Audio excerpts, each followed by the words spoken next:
So, I realized after rereading the PDF that I had sort of mashed day one and day two together with the videos, but I'm actually okay with that because this gives me more of a chance to talk about the models. I was more concerned with getting the video just out there and up for the first one, so I kind of rushed through it, figuring, well, smooth the rush, the smooth, I can talk really, smooth the rough edges out later on. And then I went back and reread the PDF and realized, hey, perfect. So I'll talk a little bit more about my models and why I chose them. So as I said, Skaven are my preferred army. When I still played, I played as Skaven. As I said, there's really no place for me to game around here anymore, which is a shame because I did enjoy it. But it is what it is. I still enjoy Skaven. I still enjoy buying the models, collecting them, picking them up, and I really like what they started doing with them after the Island of Blood box set, because before, to me, they were a little too, excuse me, a little too clunky, I guess, a little too comical looking. And while I realized there's a certain aspect of that to them, I just didn't think it fit very well with a lot of the fluff and backstory. So these newer models that they're putting out, the plastic kits, I think are just amazing. And I mean, pretty much the moment I saw this guy, I was like, I want that. I need that, actually, is what my first thought was. Even though I don't play anymore, that's the first thing that came to mind was, I need this. This is awesome. And I mean, just look at, like, all that detail on him. Get in focus there. Come on. That's better. I mean, look at that. It's amazing. I love stuff like this because it gives you a chance to really let go and sort of express yourself a little more than you would on something that's got very little detail or very bland figure, you know. And of course, I don't know why, but this still just makes me laugh.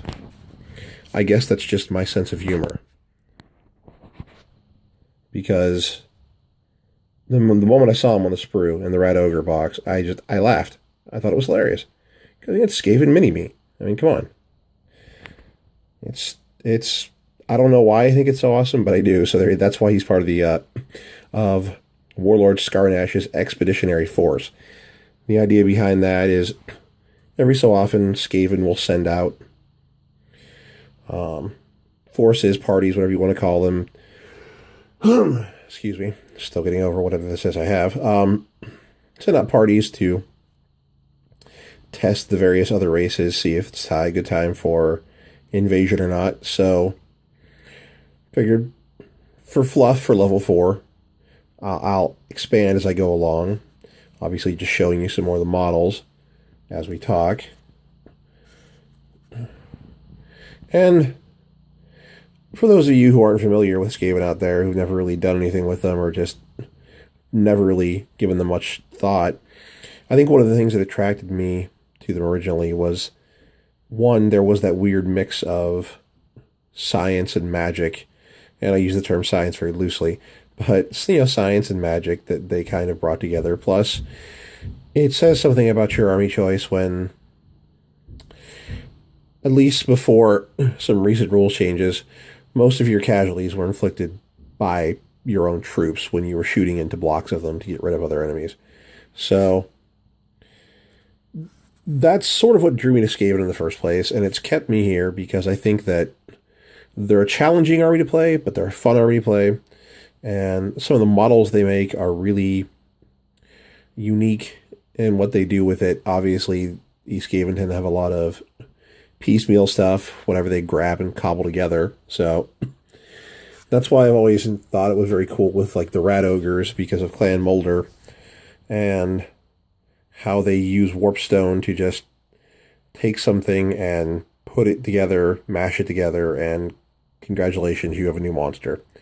I really like the mutated boils on this guy's back. I think that'll take paint very nicely, and I plan to use some inks on there too to get some other funky tones going on in his skin. And I showed him off a little bit last night. Hey, look, they're falling over. They do not balance well. Okay, you just stay there. Obviously, I talked a little bit more about him last night. I just think that that cannon arm is great. It's very Skaven. And of course, the extra hand. I'm not even sure if that extra hand is supposed to function, but there you have it. I put a new spike up there. That was actually a bit on the sprue that you could add, as was the chain coming down from his neck. And I'm sure by now you've seen the masked off pieces. There's actually little crystals in there, plastic resin crystals, that represent warpstone or whatever. They came from the Under Empire basing kit. And I've just enjoyed using them. So that's a little more about what my choice is. As to what will happen to these models when I'm done, well, I'm going to keep them. I like them quite a bit.